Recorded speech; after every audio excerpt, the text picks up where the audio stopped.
Well, we've got a little walk to take today, folks. We're going to end up in the same place we started, but there's a lot of history we need to cover in between, okay? Let's get started.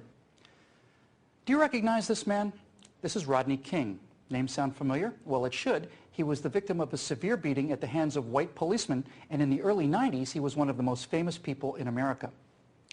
Now, what about this man? Do you know who he is? His name is Kenneth Gladney, and he too was beaten. King is famous, and Gladney is almost unknown, because King's beating, which was criminal and appalling, fit a narrative, and Kenneth Gladney's did not. Mr. Gladney made the mistake of attending a town hall meeting with Representative Russ Carnahan. Now, President Obama, facing rising criticism of his radical health care reforms, promised congressional Democrats that, quote, if you get hit, we'll punch back twice as hard. Now, part of that punching back strategy was to have members of the Service Employees International Union attend these town hall meetings in defense of Obamacare. Well, 3 of them, wearing SEIU T-shirts, saw Mr. Gladney handing out flags that bore the American Revolutionary slogan, "Don't tread on me." Now, when Mr. Gladney offered one of the SEIU members a flag, he replied, "What kind of nigger are you to be giving out this kind of stuff?" The 3 union members then proceeded to knock Mr. Gladney to the ground and repeatedly punch and kick him. Now, let me answer the question that this left-wing union member asked. This American patriot, Mr. Gladney, is the kind of person that runs counter to the narrative. Racial protection, racial sensitivity, and victimology only apply to those blacks and minorities that follow the narrative. That's why you'll never see Mr. Gladney on the cover of Time or Newsweek or the New York Times. Now, what do I mean when I say the narrative? Well, let's turn to MSNBC. Greg Gutfeld and the folks at Hot Air are trying to keep alive a remarkable story. Take a look at this segment run on MSNBC at 10:45 a.m. on August 18th of 2009. A man at a pro-healthcare reform rally just outside wore a semi-automatic assault rifle on his shoulder and a pistol on his hip. The Associated Press reports about a dozen people in all at that event were visible. Also, there are questions about whether this has racial overtones. I mean, here you have a man of color in the presidency and white people showing up with guns strapped to their waists or to their legs. And the gentleman with the assault rifle, representing the angry, ugly face of white racist America, come to lynch the black president? The man whose face we never see but whose rifle and handgun are used to make the case? Who is this horrible bigot? Oh, it's this man. And what is his hateful, racist, lynch mob reason for attacking the president of color? I'm absolutely, totally against healthcare in this way, in this manner, stealing it from people. I don't think that's appropriate. So why was he edited out? Why, in fact, did MSNBC producers choose to cut away from his face and hands but keep his rifle and handgun to gin up stories of armed white mobs at town hall meetings ready to lynch a black president because of racial hatred?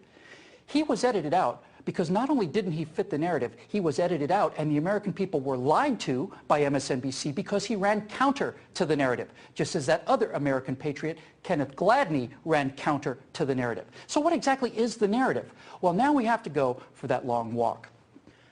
These 2 men are not politically correct. Now, we've all heard that term, but what does it mean? Where did it come from? Most people think it started in the 90s or perhaps even the 60s. No. Its origins go back to World War I. Now, prior to the Great War, Karl Marx predicted that the workers of the world, united by class consciousness, would arise as one and overthrow national identities and bring about the paradise on earth of world communism.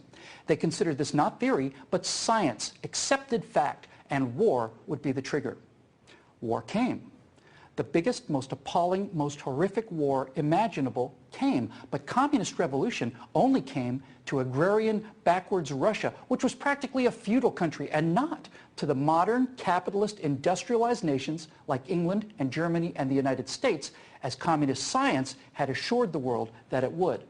Now, as the dust settled on the Great War, a group of Marxist philosophers decided to form an institute, a think tank, to analyze what had gone wrong. It was originally to be called the Institute for Marxism and would be similar to the Marx-Engels Institute in Moscow.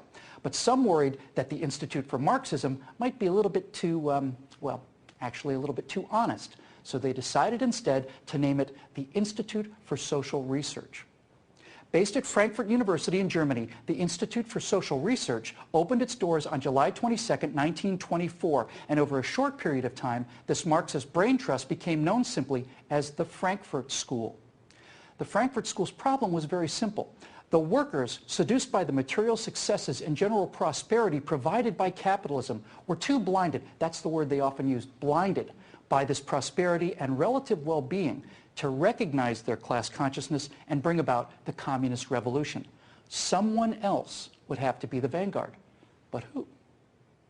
Now, while these Marxist intellectuals are trying to figure out who the new vanguard of the revolution was going to be, another problem arose. Nazism was on the rise in Germany. Many of these intellectuals were Jewish communists, doubly unwelcome in Hitler's Third Reich. So in 1934, they moved the Institute for Social Research out of Frankfurt and took refuge in America, specifically at Columbia University in New York City.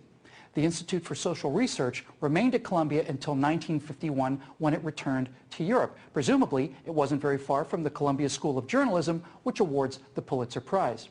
But it was while it was here in America that the Institute, still informally known as the Frankfurt School, did its most important work. The great insight gained by the Frankfurt School was to divorce Marxism from economics and marry Marxism to the culture. And the fruit of this fundamental change in strategy is known as critical theory. Now, the theory of critical theory is simply to criticize. I know it sounds silly when you put it so plainly, but really, that's all there is to it. You see, the Frankfurt School found their new vanguard for the revolution against Western civilization, and it was going to be the dispossessed. The beauty, the genius of critical theory was twofold. First, each area of critical theory could appear to be unique and self-contained. For example, feminism could attack Western culture from the perspective of its oppression against women, and that oppression must be unique to Western culture. No mention was made of what the ancient Chinese or the Aztecs or the Persians or anyone else, how they had treated women. Only the oppression of women in the West was on the table. Likewise, African American studies would only criticize American slavery as if slavery were unique to America. The genuine horrors of American slavery and its consequences was a powerful weapon against traditional culture, as was the example of Rodney King. But to quote the black African King Gezo, who said in the 1840s, quote, "The slave trade is the ruling principle of my people. It is the source and the glory of all their wealth. The mother lulls the child to sleep with notes of triumph over an enemy reduced to slavery." You see, now a quote like that shows the economic incentive of a black culture to sell other blacks into slavery purely for economic gain. Quotes like that make slavery seem less about racism and more about economics, and quotes like that show that there's a little more than white English-speaking guilt to go around. It runs contrary to the narrative, and it has to be suppressed in schools. It is politically incorrect. Preeminent psychologist and Frankfurt School co-founder Erich Fromm argued that there were no real sexual differences between men and women, and that the roles they played in traditional Western culture were simply that, roles assigned to them by the culture. So now gender studies could launch critical theory attacks and claim that all of the oppression of homosexuals or women throughout history were due merely to Western culture and the corrupt patriarchy of dead white men. Dead white men laid the philosophical foundation for the United States of America. If capitalism had triumphed where Marxism had failed, the only way left to bring down this edifice of success and prosperity was to go to the root morality that it was based upon and attack it from all sides. Gender studies, radical feminism, African studies, Native American studies, the deconstruction of classical literature to show racism or sexism or whatever other useful ism for philosophies that didn't even exist at the time of their writing. All of these programs, and all they do, is inculcate and aggravate a sense of rage, separatism, and victimology, and assign to the only culture that actually tries to eradicate these injustices the solo-ness of their origins. Now, I said that critical theory was brilliant strategy in two ways. The first being that it launched multiple, apparently unconnected attacks against the dominant culture. But the real source of its power and genius, however, is that the criticism never demands an alternative. What might have been better, what might have worked in its place, what alternatives have been tried successfully in the past? Nothing. That's because they have nothing. There is no logic, no history, and no factual underpinning to their dreams and philosophy. Everything they believe in has proven to be wrong. It's been drowned in oceans of blood and tears. But why should mere fact trump ideology? One of the main pillars of the Frankfurt School, Max Horkheimer, famously wrote, quote, "Logic is not independent of content." Yes, it is. Yes, it is. Even the idea of facts, logic, reason, and history are under attack, which is why Rachel Maddow will do 30 minutes making fourth-grade jokes about teabaggers because that infantile snark is all she has against common American citizens who are quoting Hamilton and Jefferson and Adams chapter and verse and who are referring to the various clauses of the U.S. Constitution and asking where these new federal powers draw their constitutional legitimacy. You can't argue with that. You can't even let that come out. No, let's make teabagger jokes and let's just mock the rubes instead. America, the Frankfurt School's bastion of racism and sexism, fought a civil war and lost 360,000 Union dead to eliminate the shameful heritage of slavery. America has elected a black president and run a female for vice president twice. Is there so much as a single black mayor in all of Europe?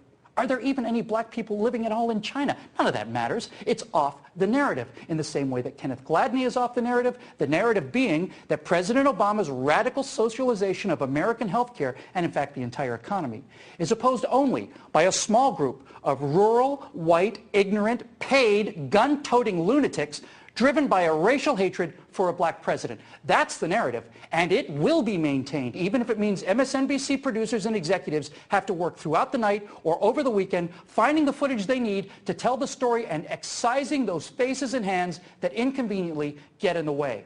Now, I understand that Mr. Gladney is bringing a lawsuit. Good for him.